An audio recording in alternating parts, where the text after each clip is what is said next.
গোস্তের মধ্যে হাড্ডির টুকরা বের হয়েছে, ওই হাড্ডির টুকরাকে দাস্তারখানার ওপরে ফেলে দিয়েছেন। আল্লাহু আকবার। খাওয়া প্রায় শেষ হয়ে গেছে। মা খাদিজাতুল কুবরা ওই হাড্ডির টুকরা তুলে নিয়ে মুখের মধ্যে দিয়ে জিহ্বা দিয়ে চাটতে আছে। নবী আমার বললেন, খাদিজা গো, এই হাড্ডির মধ্যে তো গোস্ত নাই, টেস্টিং নাই, এ তো দাস্তারখানায় ফেলে দিয়েছি। এই হাড্ডি খেও না, খেও না। তোমার যদি ইচ্ছা জাগে হান্ডিতে আরো হাড্ডি হবে, যাও যাও ওই হাড্ডি গুলা খাও, গোস্ত থাকবে, টেস্টিং সেরওয়া পাওয়া যাবে। আল্লাহু আকবার। মা খাদিজাতুল কুবরা জবাব দেয়, ইয়া রাসূলুল্লাহ, ইয়া হাবিবাল্লাহ, নবী গো, টেস্টিং এর জন্য আমি হাড্ডি খাচ্ছি না, ভালোর জন্য হাড্ডি খাচ্ছি না, আর গোস্তের জন্য হাড্ডি খাচ্ছি না। ইয়া রাসূলুল্লাহ, ইয়া হাবিবাল্লাহ, এই হাড্ডির মধ্যে আপনার পাক হোটের খুশবু লাগা আছে। ইয়া রাসূলুল্লাহ, নবী গো, এই হাড্ডি যদি দাস্তারখানায় পড়া থাকে, যদি চিঠি পেপড়ে মশামাছি ধরে নাই, আল্লাহু আকবার, ওই হাড্ডিতে চিঠি পেপড়ে মশামাছি ধরলে খুশবুর অবমাননা হয়ে যাবে।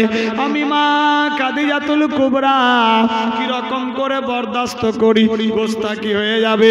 এজন্য আপনার পাকটের খুশবু আমি আমার হোঠ মোবারকে লাগিয়ে পবিত্র করতে চাই। নবী গো,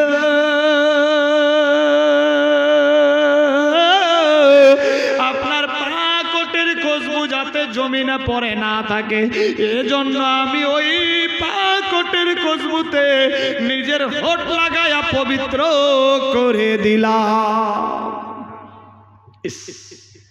কি রকম মোহাব্বত। হাড্ডি তো দূরের কথা, একটাই থালিতে বাপ মা খাই না।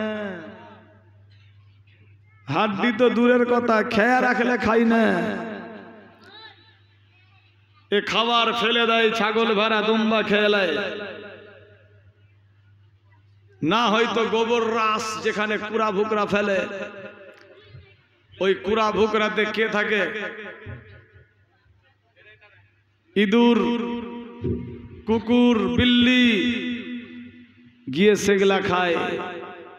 আপনার ঝুটা স্বামীর ঝুটা স্ত্রী খেলো না, স্ত্রীর ঝুটা স্বামী খেলো না, কেমনি বাড়বে মোহাব্বত, কেমনি বাজবে ঈমান, কেমনি আদায় হবে সুন্নাত।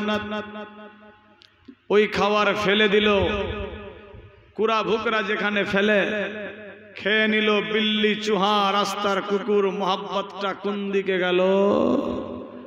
পেরাদান নিজে নিজেই ফ্রি মাইন্ডে ভেবে নেবেন। আল্লাহ বুঝার শক্তি দান করুক। বিশ্বনবী বলেছেন, আমার সিস্টেম মোতাবিক চললে সুন্নত আদায় হবে, মোহাব্বত বাড়বে, ঈমান বাজবে, আর আমি নবী মুস্তাফা হাসর ময়দানে শাফাত দিয়ে দেব। কোথায় আছে মুসলমান? ভাবতে অবাক লাগে। আল্লাহ আমাদের বুঝার শক্তি দান করুক, সবে বলি আমিন।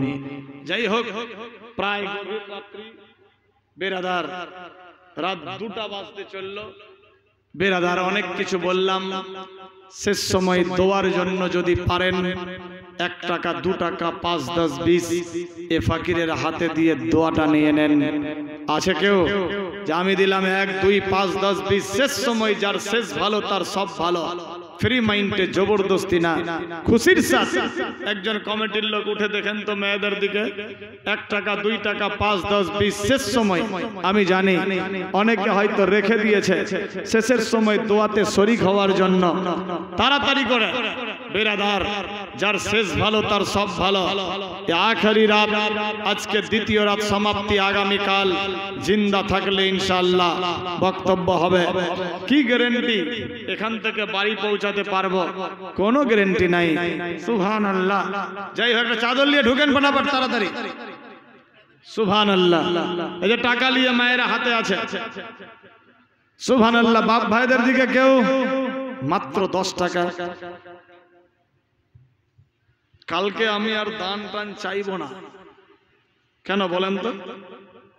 কমিটির লোক ইশারা বুঝে না, পাবলিক তো দূরের কথা। বেরাদার চুম্বুক যে যেখানে বসে গেছে একদম সেটিং হয়ে গেছে। বেরাদার একজন দিয়েছে 20, আল্লাহ জান্নাত দিয়ে দিস, আমিন। আর কেউ নাই? বাবন আপনাদের দিকে গেছে 1 2 5 10 20, শেষ সময় যার যেটা ইচ্ছা দিয়ে পাঠান। এখন দোয়া হবে, আখেরি মুনাজাত। দোয়া কবুলের সময় হয়ে গেছে। এই সময় দোয়া রদ হয় না, দোয়া কবুল হয়ে যায় ইনশাআল্লাহ। কবুলের সময়, তাহাজ্জুদের সময় দিয়ে পাঠান। 1 টাকা 2 টাকা 5 10 20, জবরদস্তি না, চটপট করে দরুদ শরীফ পাঠ করি, দোয়া করব। আল্লাহুম্মা সাল্লি আলা সাইয়্যিদ